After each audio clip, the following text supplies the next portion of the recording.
Welcome back to Tiny Blue Games. My name's, of course, Seesaw or Chris, and today we're talking about Final Fantasy XIV in 2020. Today we're taking a look at the Agatha Amphitheater trial. I really hope that's how you say it, but this one is crazy in my defense. I looked at the name and I was like, what? But here we are. We are taking a look at our encounter with Iceheart. This is a really cool part in the Bridged ARR and Heavensward story, where we kind of get a little glimpse into things, and it's a really, really cool piece. So I'm going to touch a bit on the story in this video, whereas some of the other videos I've done between here, I'm kind of waiting to do a summary at the end, like I did with the Realm Reborn story. So we're going to do a little bit of touching on the story, mostly, just revolved around this actual encounter and who Iceheart is, but just so you know, if you're someone who's watching and trying to stay away from the story until the end or until you play it, there will be a little bit of story here. But yeah, so we're seeing her summon a god of sorts, which is really, really cool because she's the vessel that the god's going into, which at the end here we'll see what happens with that. But very, very cool. One thing I don't get though is whenever a powerful creature is summoned, they're always wearing the skimpiest armor you've ever seen. Like, I don't know. I wonder how well she'd do in this trial if she had, a good set of armor. But that's beyond that's beyond this discussion.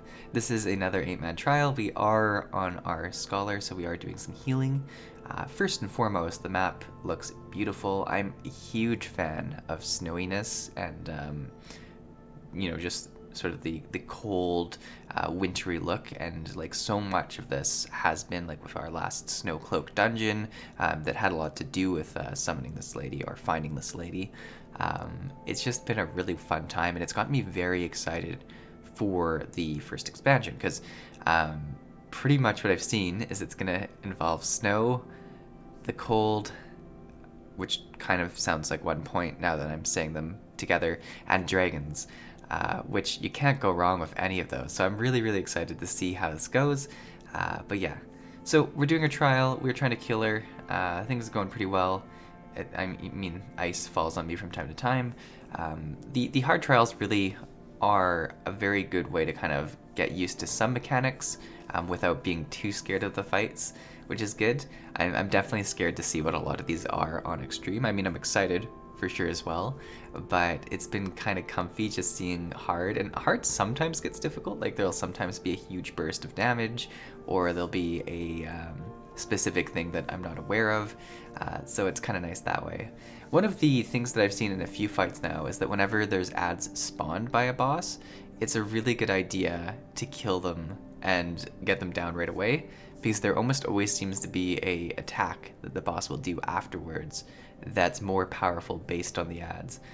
And I mean, even if there isn't, and I didn't look up the fight for this encounter again, I've kind of been going off this going in blind feel. I think a large part of it was that I had a bunch of instances to go into back to back, and I was like, nah, I'm not going to take a break. I just want to go see what's going to happen. So I don't really know what the mechanics were. And there's some like specific skills that looked like they were going to hurt me more than others, and I was ready for them. This part right here was really cool, where like the whole area, the whole arena kind of got attacked, which was really, really interesting. And then you have the outer ring here of the snow that comes around. So there's a lot of moving.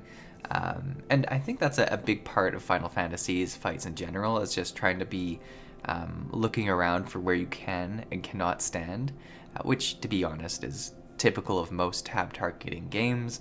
But it's definitely like, if it was a little bit quicker, which I assume it is on Extreme, like if you had to get out of areas really, really quick, this could go up in difficulty pretty damn quick. And I'm pretty excited to see it for sure, but also kind of concerned. So yeah, it wasn't anything too crazy, but it was a nice mix of, things we'd seen before and other things. But yeah, so we do end up killing her, or killing her summoned form. And the big reveal here is that Iceheart is still fine at the end of this. I mean, she seems a little bit depressed and slightly weaker, but she's still doing okay, which is very interesting. And I did choose to leave the recording on for the final cutscene here. I've gotten used to it now, but there's some times where I'm like, oh yeah, there's gonna be a cutscene after I leave as well. The nice thing in this game, obviously, is that you can go to your inn and you can recapture any cutscenes that you want, which as a player is excellent, but as a content creator is such a powerful tool. But yeah, so we talked to Iceheart. She calls us out for, killing her because we don't see the big picture as she might. Obviously, a lot of lore implications to the next expansion.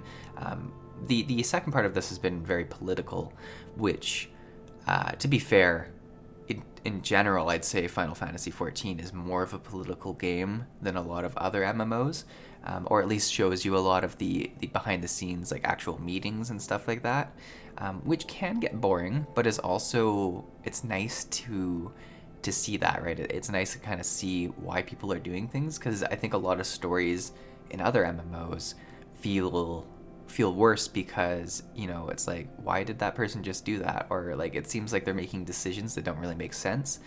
At least here, if there are crazy decisions, we kind of see the background, right? We see the meetings that took place and why this is happening. So that's kind of nice.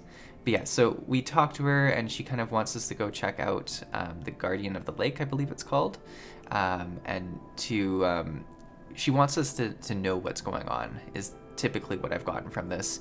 I haven't gone past this yet, so I can't really allude to what all this... The Keeper of the Lake. There you go. Not Guardian. Keeper of the Lake, with unclouded eyes.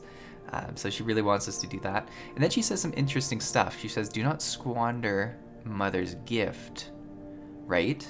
And we know of a mother, right? That we kind of... And then hear, feel, think. And the way that the in-game does this is just so interesting. Like, this caught me off guard. So there's definitely something going on with her and our super awesome crystal mother, Hydaelyn. And I'm really excited to see what that is. But this is a great instance, guys. Thanks for watching. Hopefully you enjoyed this video, and I will see you in the next one.